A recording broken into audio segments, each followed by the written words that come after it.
Hello everyone, नमस्कार, good afternoon. स्वागत है आपका अपने चैनल हिस्ट्री वर्ल्ड में। हमने अभी देखा है भारत में 1857 की क्रांति कंप्लीट कर लिया। कहीं भी कोई कंफ्यूजन हो तो आप पूछ सकते हैं। अब हम आज से शुरू करने वाले हैं अपने राजस्थान में ये जो 1857 की क्रांति कैसे शुरू हुई, कहाँ से शुरू हुई और इसके क्या इम्पैक्ट रहे, ये हम सब आज के और आगे आने वाली क्लासेस में डिस्कस करेंगे। ठीक है, तो भारत की जो 1857 की क्रांति जो भारत में हुई थी, उसमें हमने देखा था कि ये बहुत ही व्यापक रूप में भारत में फैली थी, लेकिन फिर भी कुछ ऐसे तत्व थे जिनकी वजह से ये क्रांति अपने उद्देश्य में सफल नहीं हो पाई थी। ठीक, अब हम देखने वाले हैं कि कैसे 1857 की क्रांति राजस्थान में फैली। ठीक है, तो उससे पहले हम एक बार राजस्थान की स्थिति देखते हैं। देखो, 1711 में राजस्थान में मराठों का प्रवेश हो गया था, जब भारत में केंद्रीय सत्ता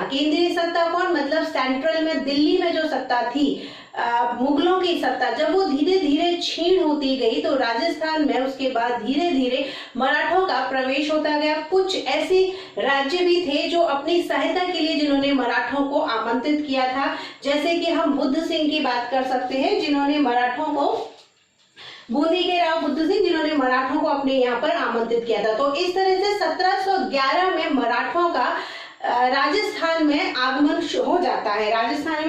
हो जाता है और कोटा के झाला जालिम सिंह ने भी पिंडारियों को शरण देनी शुरू कर दी। तो मराठे और पिंडारी दोनों राजस्थान में आ चुके हैं और दोनों ने राजस्थान रियासतों के आंतरिक मामलों में हस्तक्षेप करना शुरू कर दिया। तो इन सब से परेशान होकर राजस्थान की रियासतों के राजाओं ने, यहाँ की रियासतों के राजाओं ने अंग्रेजों से सहायता लेनी, या ये कहे कि अंग्रेजों से संधियां करनी शुरू करी। ठीक है, अंग्रेजों से संधियां शुरू करी। तो अंग्रेजों से सबसे पहले जो संधि हुई थी, देखो मैंने आपको जब राजस्थान का स्वतंत्रता संग्राम पढ़ाया था तो वहां पर भी मैंने आपको बताया था कि अंग्रेजों से संधि करने के लिए, राजस्थानी रियासतों से संधि करने के लिए अंग्रेजों ने एक व्यक्ति नियुक्त किया था जिसका नाम है चार्ल्स मेडकॉफ।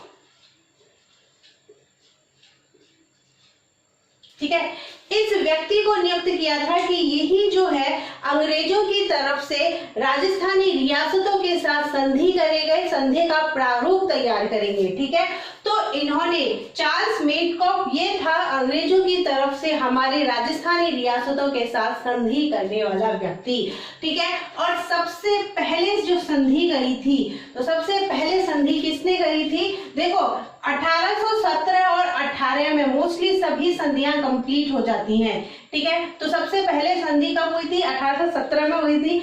1817 और 18 के बीच में मोस्टली सभी संधियां कंप्लीट हो जाती है। हालांकि 1823 में भी एक संधि होती है जो सिरोही के साथ होती है, जो कि अंतिम संधि होती है। ठीक है, तो 1817 में सबसे पहले संधि की, और सबसे पहले संधि करने वाला राज्य कौन था? करौली रियासत। ठीक है, 1817 में अंग्रेजों से सबसे पहले संधि किसने करी थी? करौली रियासत ने सबसे पहले संधि करी थी। और यहाँ पर करौली में राजा कौन थे? तो राजा थे राजा हरबख्शपाल।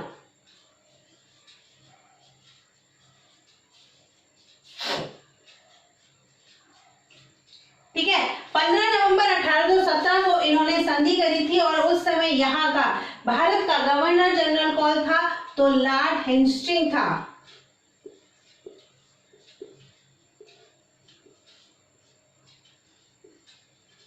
ठीक है, 1817 में सबसे पहले किस राजस्थानी रियासत ने, देखो ये क्वेश्चन बनता है, सबसे पहले किस राजस्थानी रियासत ने अंग्रेजों के साथ संधि करी थी? तो 1817 में सबसे पहले करौली राज्य ने यहाँ पर संधि करी थी, लेकिन पूर्ण शर्तों के आधार पर संधि, या फिर जिसको हम कह सकते हैं एक व्यापक, विस्तृत और प्रभावशाली संधि जो हुई थी वो करी थी 1817 में ही हुई थी, 6 दिसंबर 1817 में, और वो करी थी कोटा रियासत ने।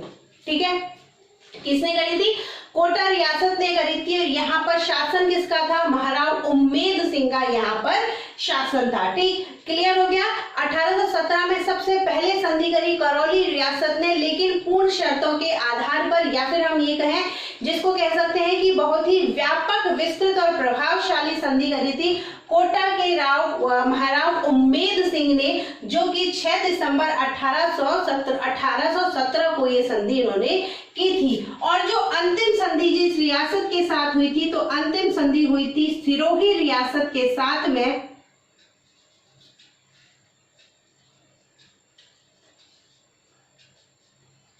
1823 में। ठीक है, अंतिम संधि हुई थी सिरोही रियासत के साथ में 1823 में। 11 सितंबर 1823 को यह संधि हुई थी और यहां पर थे राजा शिव सिंह।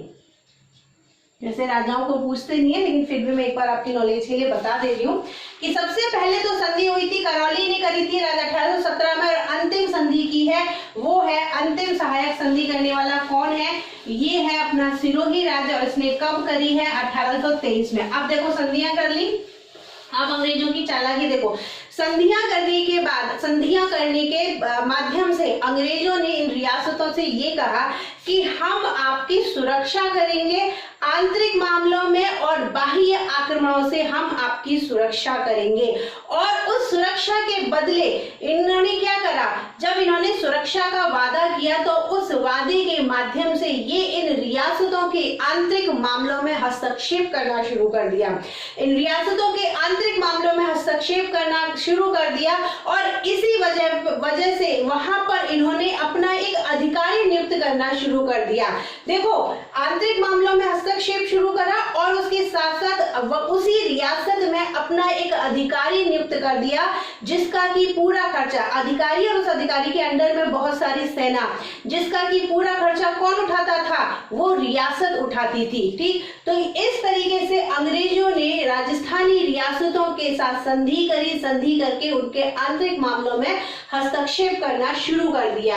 अब देखो 1832 में गवर्नर जनरल कौन होता है, लॉर्ड बेंटिंग।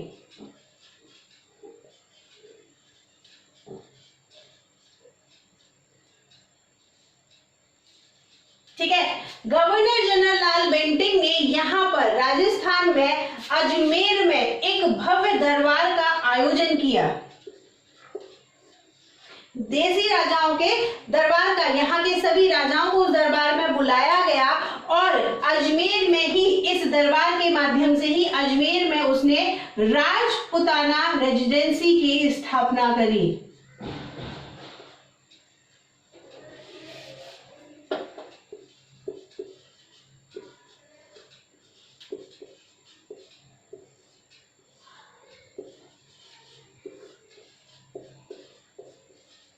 ठीक है, तो राजपुताना रेजिडेंसी की स्थापना कब करी गई, 1832 में यहाँ पर अजमेर में राजपुताना रेजिडेंसी की स्थापना करी गई। और यहाँ पर इन्होंने अपना एक व्यक्ति छोड़ा जिसको एजीजी कहा गया, एजेंट टू गवर्नर जनरल। ठीक है, यहाँ पर इन्होंने एक व्यक्ति नियुक्त किया जिसको क्या बोला गया, एजीजी। एजीजी का पद इन्होंने सृजित किया, एजीजी मतलब एजेंट टू गवर्नर जनरल, इसका पद सृजित किया, और यहाँ पर इस व्यक्ति को बिठा दिया गया।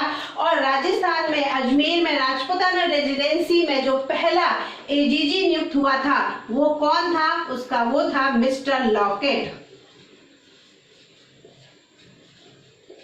ठीक है, मिस्टर लॉकेट यहाँ का पहला एजीजी नियुक्त हुआ था, जबकि 1857 की क्रांति के समय यहाँ पर एजीजी कौन था, तो उस समय था पैट्रिक लॉरेंस। ठीक, यहाँ तक ही क्लियर हुई कहानी पूरी।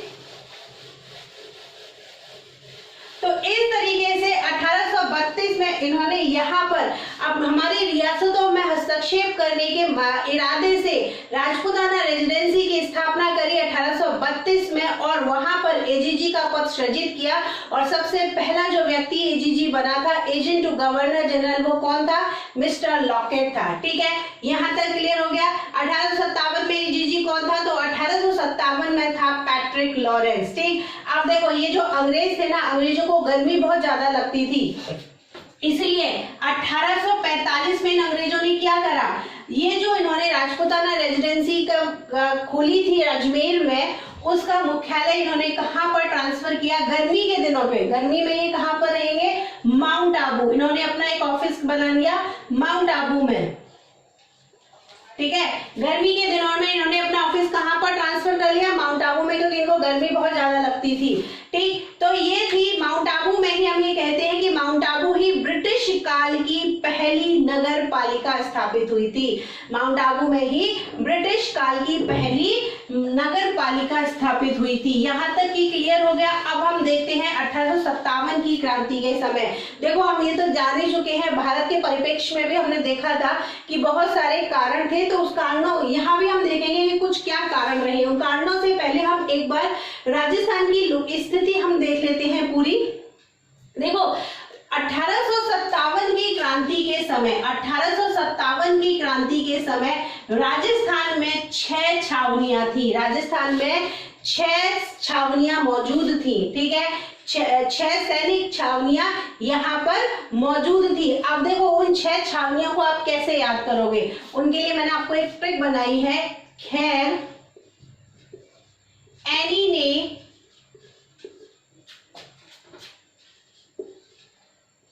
देवर नासिर का ब्याह कराया।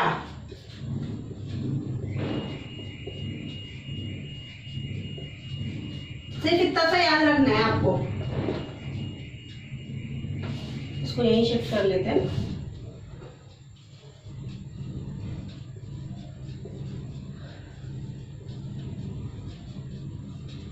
ठीक है, मान लो एनी नाम की कोई लड़की है, उसके देवर का नाम है नासिर, जिसकी शादी में बहुत सारी रुकावटें आती हैं, लेकिन फिर भी सारे काम कर करा के एनी ने अपने देवर का ब्याह करा ही दिया। तो आपको क्या याद रखना है? खैर एनी ने देवर नासिर का ब्याह कराया, ठीक। खैर से खैरवाड़ा,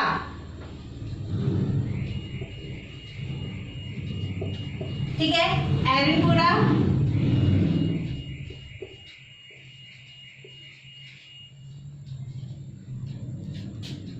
नीमच,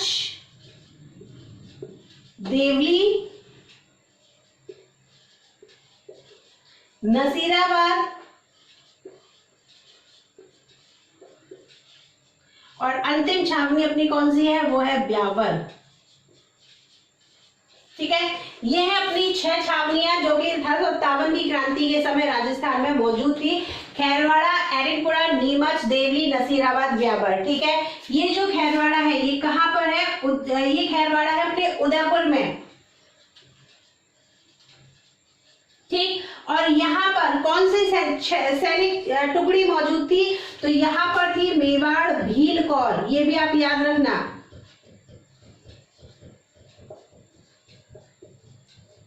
ठीक है। कहां पर है? उदयपुर में है। और यहाँ पर कौन सी सैनिक टुकड़ी मौजूद थी? तो मेवाड़ भील कौर यहाँ पर टुकड़ी मौजूद थी। अब देखो एरनपुरा ये मारवाड़ रियासत में है, ठीक है। एरनपुरा कहां पर? मारवाड़ रियासत में। और आज अभी हम देखें, अभी वर्तमान परिस्थिति इसकी हम देखें तो ये है पाली में स्थित है। और यहाँ पर कौन सी सैनिक टुकड़ी थी? तो यहाँ पर थी जोधपुर लीजियन,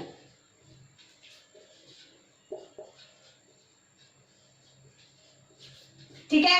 जोधपुर लीजियन, ठीक। अब देखो ये जो नीमच है, ये नीमच जो है ये कहां पर है? ये एमपी में मौजूद है, एमपी में मौजूद है। लेकिन मौजूद तो ये एमपी में है, लेकिन इसकी देखभाल कौन करता था?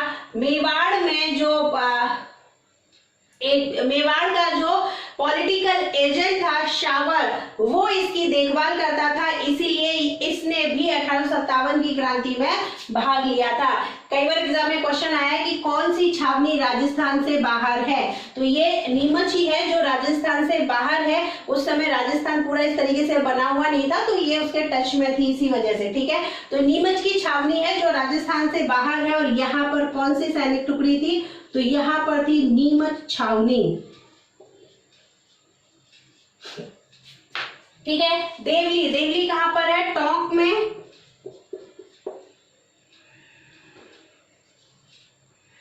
और यहां पर कौन सी थी? तो कोटा कंटिजेंसी,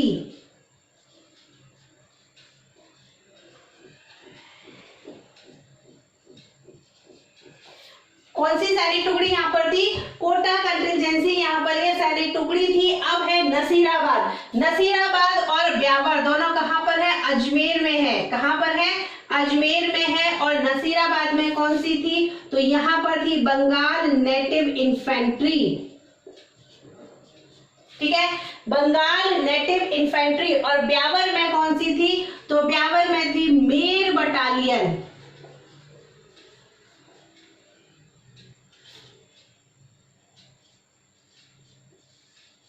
ये आप याद रखना। छावनियों में कौन सी सैनिक टुकड़ी थी, ये आपको याद करनी पड़ेगी, एग्जाम में कई बार क्वेश्चन आता है। ठीक है, ट्रिक मैंने आपको बताई दी। खैर एनी ने देवर नासिर का ब्याह कराया, ये आपको ट्रिक याद रखनी है। 6 की 6 सैनिक टुकड़ियां इसमें आपकी हो गई।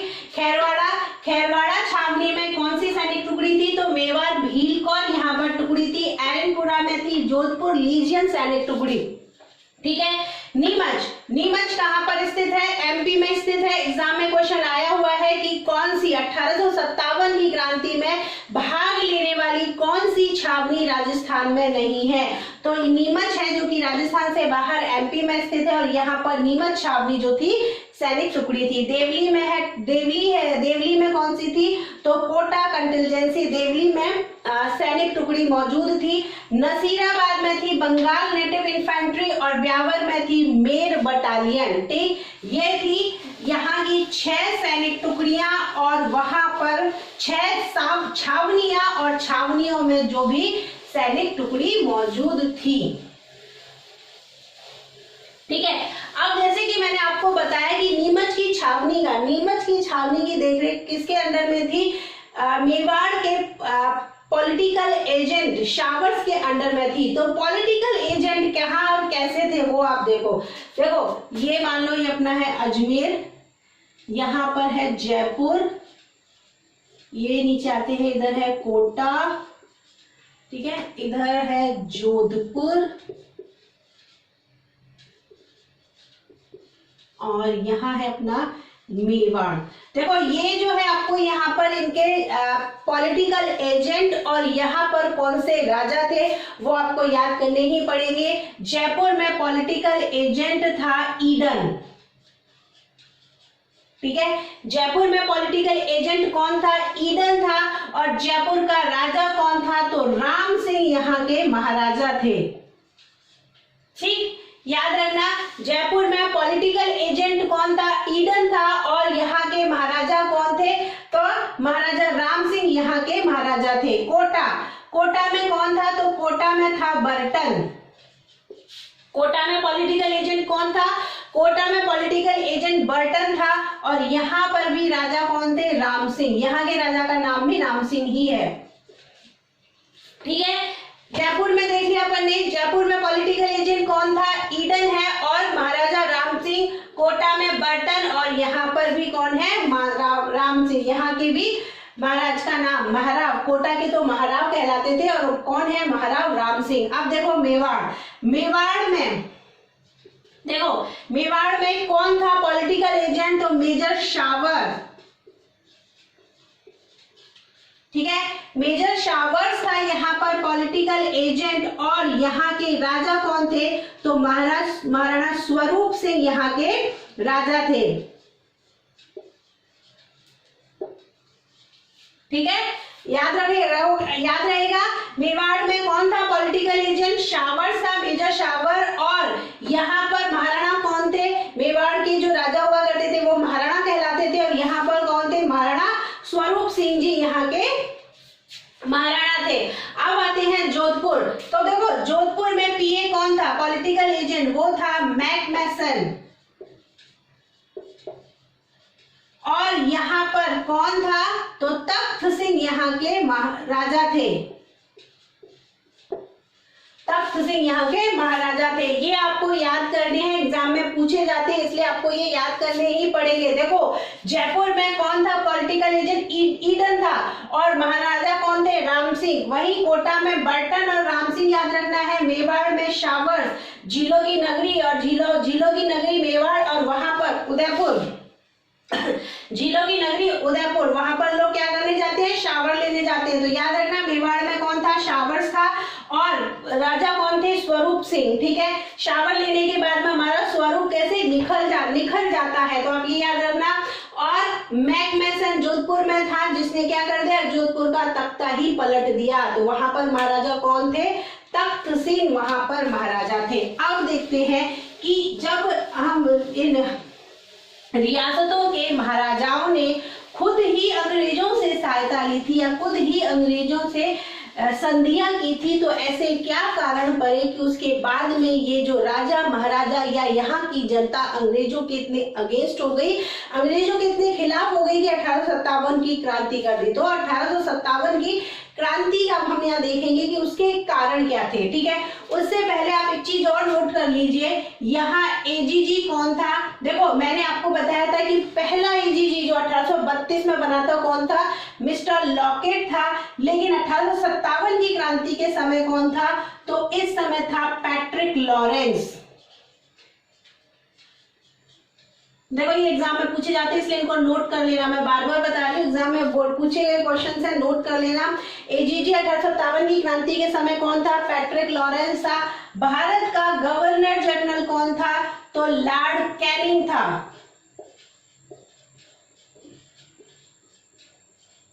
ठीक है, और ब्रिटिश प्रधानमंत्री कौन था, तो उस समय इंग्लैंड में प्रधानमंत्री था पाल्मस्टन। ठीक, और क्वीन कौन थी वहां पर, तो वहां पर थी महारानी विक्टोरिया।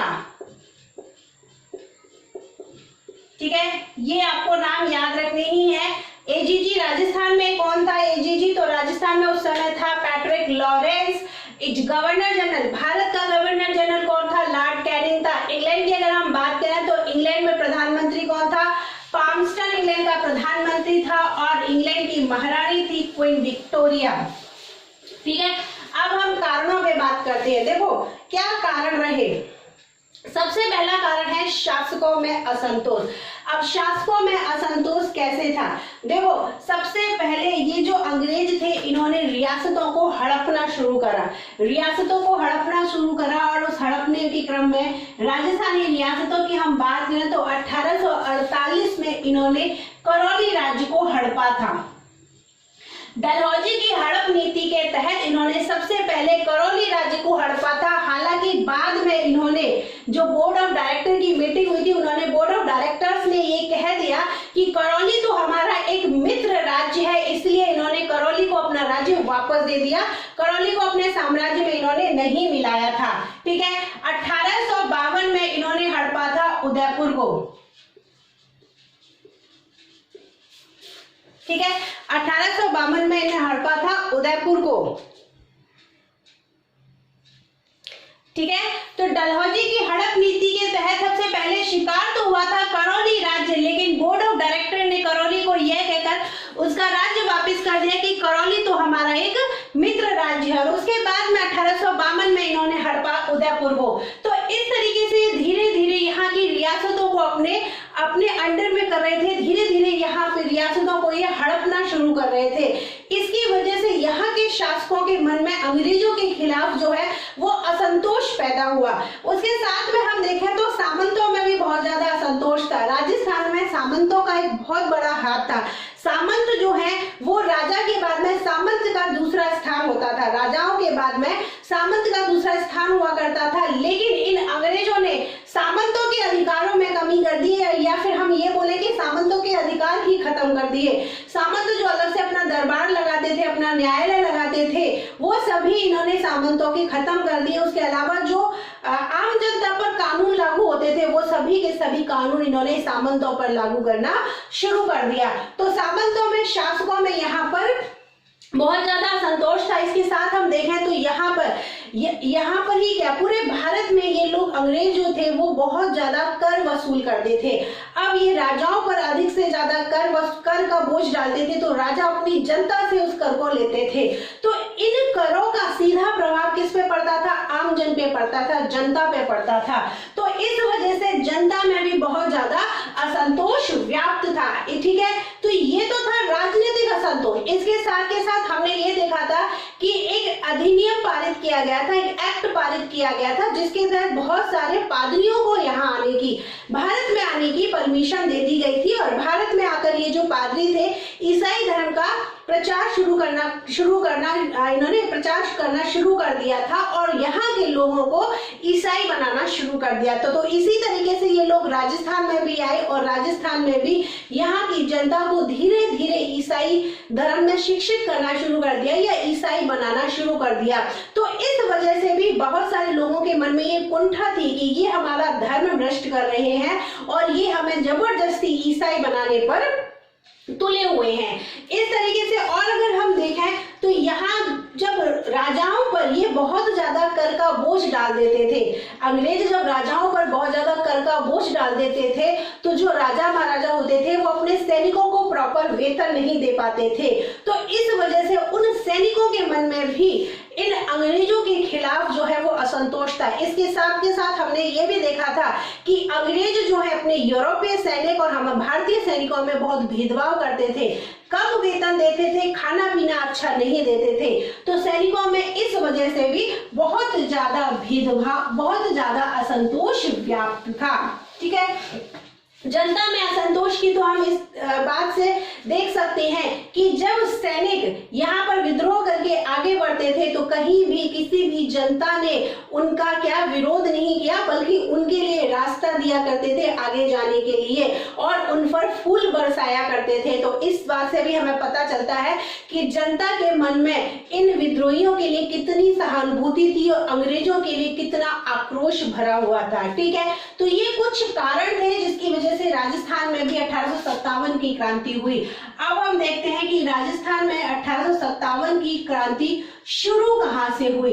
तो देखो शुरू कहां से हुई है, नसीराबाद की छावनी से ये क्रांति शुरू हुई है।